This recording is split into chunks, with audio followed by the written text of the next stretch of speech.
할렐루야. 오늘도 말씀으로 주님과 동행하고 계신 여러분을 주님의 이름으로 축복합니다. 함께 보실 말씀은 로마서 14장에서 16장이 되겠습니다. 14장, 15장은 서로의 부족함과 연약함을 헤아려서 서로 배려하라고 권면하는 내용입니다. 이런 권면을 하게 된 로마 교회의 내부 사정이 있었습니다. 우상에게 바친 제물에 대해 거부감을 가진 성도, 또 반대로 자유로웠던 성도가 있었고, 유대의 전통에 매여 있었던 성도와 또 유대의 전통에서 자유한 성도가 있었는데, 서로가 서로에 대해서 한쪽이 한쪽을 믿음이 약하다, 또 반대쪽은 한쪽을 향해서 무분별하다 하면서 비방하는 일들이 있었던 것입니다. 바울은 원칙을 제시해 줍니다. 첫째, 판단하실 분은 하나님이시다는 것입니다. 14장 3절을 보면 먹는 자는 먹지 않는 자를 없이 여기지 말고 먹지 않는 자는 먹는 자를 비판하지 말라. 이는 하나님이 그를 받으셨음이라고 말합니다. 먹든지 먹지 않든지 그건 구원에 관계된 심각한 문제거리는 아니라는 거죠. 그래서 하나님께서도 먹든지 먹지 않든지 어느 경우든 용납해 주고 계신데, 성도들이 서로를 판단하고 비판하는 건 분수에 지나친 행위다는 것이죠. 또 14장 10절 후반부에 보면 우리가 다 하나님의 심판대 앞에 서리라고 말합니다. 판단은 하나님의 몫이지 우리 몫이 아니라는 걸 다시 말하고 있는 것입니다. 두 번째는 형제가 실족하지 않도록 사랑으로 행해야 한다는 것입니다. 만일 음식으로 말미암아 내 형제가 근심하게 되면 이는 내가 사랑으로 행하지 아니함이라고 말합니다. 예수 그리스도께서 그 형제를 구원하시려고 대신 죽기까지 하셨는데, 그렇게 해서 구원해낸 영혼인데 고작 음식 문제로 그 형제를 실족하게 한다면 그건 사랑으로 행하는 것이 아니다 하는 것입니다. 사랑으로 행하는 자는 영혼을 귀히 여긴다는 것이죠. 세 번째는 무엇을 하든지 화평을 이루고 서로 덕을 세우는 것이 되는지를 살피라는 것입니다. 15장 1절 2절에서 바울은 각자 자기를 기쁘게 할 것이 아니라 서로를 기쁘게 하고 덕을 세우도록 믿음이 약한 자의 약점을 서로 담당하라고 권면합니다. 15장 7절에서는 바울이 그리스도께서 약하고 흠이 많은 우리를 받아주심과 같이 너희도 서로 받으라고 권면합니다. 그럼으로써 선을 이루고 교회가 그리스도의 덕을 나타낼 수 있기 때문에 그런 것입니다. 15장 8절 9절에서 바울은 예수님이 어떻게 선을 이루고 덕을 나타내셨는지를 설명하면서 예수님은 조상들에게 주신 하나님의 약속이 견고함을 나타내기 위해 할례의 추종자가 되셨고, 또한 이방인들도 하나님께 영광을 돌리는 자들이 되게 하시려고 그들에게도 긍휼함을 나타내셨다고 증언을 합니다. 할례자의 추종자가 되셨다는 뜻은 할례를 주장하셨다는 뜻이 아니라 당신도 유대인의 예법을 따라 난 지 8일 만에 할례를 받으셨고, 또한 할례 받은 유대인들을 섬기셨다는 뜻입니다.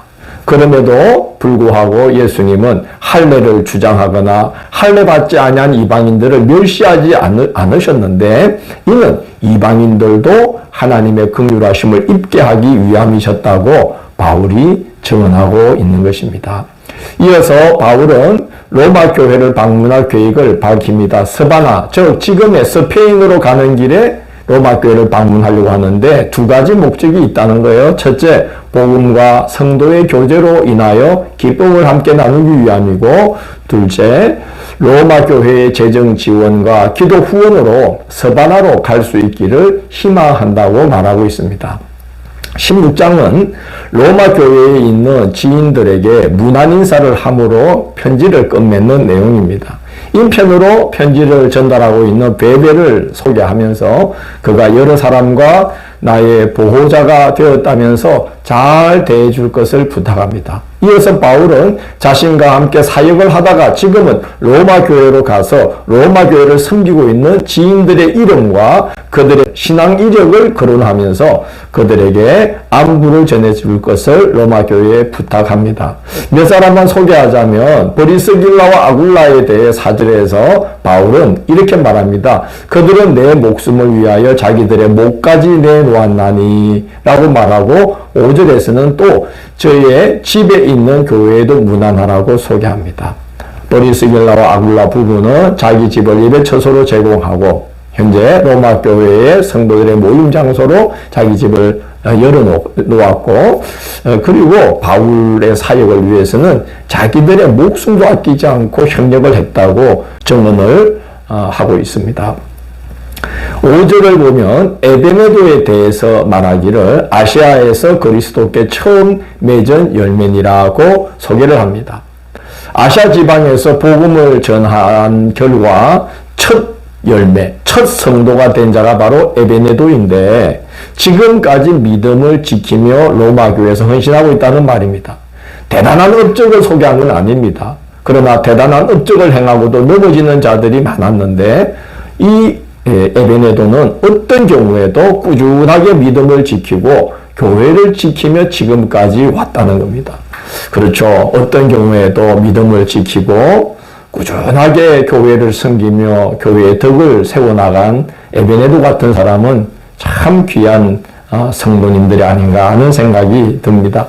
13절에서는 예수님을 대신해서 십자가를 짊어졌던 구레네 시몬의 아들 루포의 어머니를 소개합니다. 즉 시몬의 아내죠. 그는 내 어머니라고 말하고 있습니다. 시몬이 어떻게 보면 참 우연한 것처럼 주님의 십자가를 대신 짊어지게 됐는데 그때 감화를 받고 그의 두 아들 알렉산더와 루포가 이름만 대면 성도들이 다 알 수 있는 초대교회 훌륭한 일꾼들이 되었던 것 같습니다. 그래서 바울은 루포의 이름을 거론하면서 그의 어머니, 즉 구레네 시몬의 아내 되는 그 여인을 소개하면서 그는 내 어머니다라고 말하고 있습니다. 이 말은 바울을 어머니처럼 따뜻하게 보살펴준 후견인 역할을 했다는 것입니다.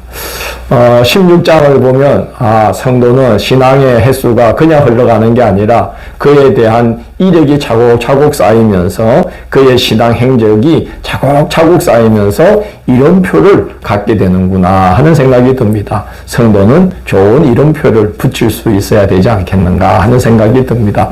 마지막 당부로 교회로 들어와서 복음을 훼손시키는 이단자들을 주의하라고 권면합니다. 할례파, 율법주의자, 영지주의자와 같은 그런 이단들이 득세하면서 복음을 이익의 수단으로 삼는 영혼의 사냥꾼들이 당시 초대교회를 내적으로 위협하는 큰 요소가 되고 있었습니다. 바울은 그들을 잘 살피고 분별하면서 그들을 멀리하라고 권고하고 있습니다. 16장 19절 보면 너희가 선한데 지혜롭고 악한데 미련하기를 원하노라고 권면합니다. 왜냐하면 20절을 보면요, 평강의 하나님께서 사단의 계계를 완전히 밟아서 승리할 날이 멀어났기 때문이라고 바울은 말하고 있습니다. 그때 모두 승리한 모습으로 나타나게 되는 것이 교회와 성도들을 향한 바울의 간절한 기도 제목이었던 것입니다. 대부분 생명부지의 사람들로 이루어진 로마 교회였지만 바울 사도는 마치 자기가 낳아서 공들여 키운 자식을 대하듯이 진실한 사랑과 간절한 마음을 담아서 신앙의 권면을 하였습니다. 우리도 이 사랑을 본받아 이 땅에 주님의 몸된 교회를 세워나가고 복음을 전하는 그리스도인이 되어야 하겠습니다. 내일 11월 30일 화요일은 고린도전서 1장에서 5장을 그리스도는 하나님의 능력, 하나님의 지혜라는 제목으로 살펴보도록 하겠습니다. 오늘도 함께해 주셔서 감사합니다. 주님, 저희같이 허물 많고 죄 많고 우둔한 자들을 당신의 한량없는 자비하심과 사랑으로 용납하시고 받아주셔서 하나님의 아들, 딸들이 되게 하심이 감사합니다. 우리도 주님께서 받아주신 은혜를 입었으니 저희도 서로를 받아서 귀히 여기고 서로의 부족함, 서로의 허물, 서로의 약함, 다 감사 안고 서로 받아주며 그리스도의 큰 떡을 세우고 교회를 평강 가운데 든든히 세워가는 하나님의 사람들 되도록 인도하여 주옵소서. 예수님 이름으로 기도드립니다. 아멘.